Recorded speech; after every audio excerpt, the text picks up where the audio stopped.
তো সুদ খেরো হারাম কাজ করলো, মদ খেরো হারাম কাজ করলো, তো মদ খোরকে ধাক্কা মারলা, সুদ খোরকে ধাক্কা মারলা না? মদ খোর কি দোষ করেছে আমার বুঝা, আমাকে উত্তর দাও।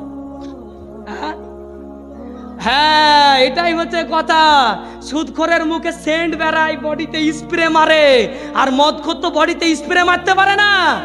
মদখোরের বডিতে দুর্গন্ধ বের হয়, এই জন্য মদখোরকে ধাক্কা মারি আর সুদখোরকে গলায় জড়িয়ে ধরি, তাই না?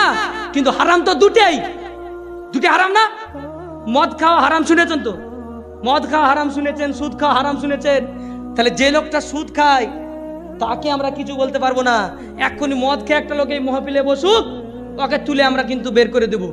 আচ্ছা বলেন, মদ খেয়েছে সেই দিনই, মদ খেয়েছে সকালে গোসল করেনি, জোহরের নামাজ মসজিদে পড়তেছে, ও লোকটা নামাজ পড়া হবে না হবে না? হ্যাঁ, তোমরা বাচ্চারা উত্তর দিও না, বড়রা বলে। হ্যাঁ দেখি, মদ খেয়েছে হবে? আমরা তো হাদিস শুনে আসছি 40 দিন নাপাক থাকে। আচ্ছা, মদ খেয়ে 40 দিন নাপাক হয়, আর সুদ খেয়ে কদিন হয়? হ্যাঁ কি গো, সুদ খেয়ে সবসময় জীবন ভর। আজকে কথা হচ্ছে, মদ খেলে নাপাক হয়ে যায় মুখ না বডি? কোনটা? মুখ নাপাক হয় তো মুখ ধুয়ে ফেলবো। আরে বাড়িতে থাকার পরে আমাদের যখন ফরজ গোসল হয়, বডি ধুয়ে ফেলার পরে, গোসল করার পরে তো পাক হয়ে যায় না, হয় না?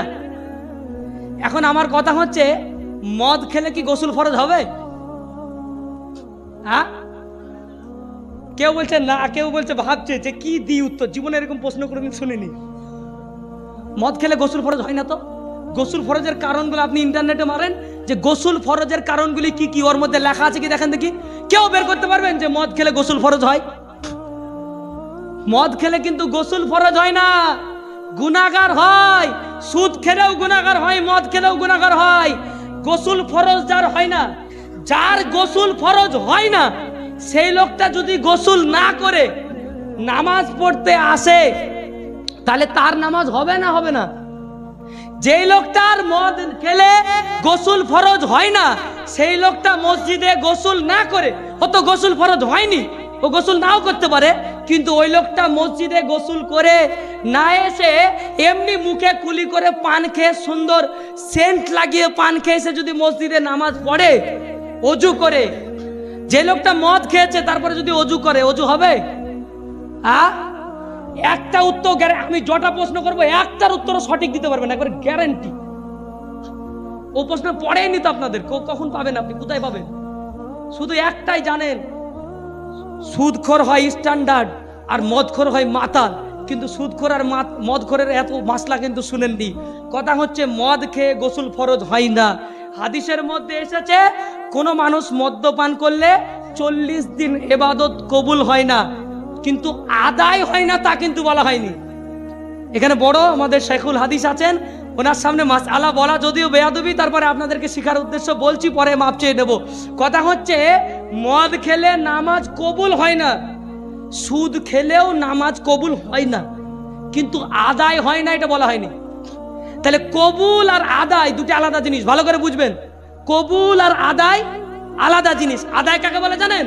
মসজিদে মদ খেয়ে নামাজ পড়তে এসেছেন, আল্লাহু আকবার বলে নামাজে ওযু করে দাঁড়িয়েছেন, নামাজটা আপনার জিম্মা থেকে উঠে গেল, আপনি নামাজটা পড়লেন, আপনাকে কিয়ামতের দিনে নামাজটা পড়ার ওই দায়িত্ব, জিম্মাদারিটা আপনার উঠে গেল, কিন্তু কবুল হলো না। এখন 40 দিনের মধ্যে যদি তওবা করে বলেন, আল্লাহ আমি ভুল করে ফেলেছি, অন্যায় করে ফেলেছি, আল্লাহ আমার এই বিগত 40 দিনের মাঝখানে যে নামাজগুলো মদ খেয়ে পড়েছি, আল্লাহ তুমি কবুল করে নাও, তাহলে আল্লাহ ক্ষমা করে দিয়ে কবুলটা আটকে ছিল। কবুলটা কি ছিল বলেন? আটকে ছিল। ওই কবুলটা হয়ে যাবে, আর আগের আপনার আদায় করাই আছে। আর কোনো মানুষ যদি মদ খাওয়ার পরেও নামাজ পড়তে না যায়, তাহলে কি হবে বলেন? কাজা হয়ে যাবে না? কাজা হবে না হবে না? কাজাও হবে। আর যদি ওইটা না আদায় করে, তাহলে সাজাও হবে না হবে না? কাজাও হবে, সাজাও হবে। কোনো সুদখোর যদি নামাজটা না পড়তে আসে, তাহলে তার কাজা হবে না হবে না? কাজা হবে। ওই নামাজটা জীবনেও যদি আদায় না করে, সাজা হবে। আর যদি আদায় করে কোনোদিন ক্ষমা চেয়ে নেয়, তাহলে কবুল হবে। কথা কি বুঝতে পারছেন?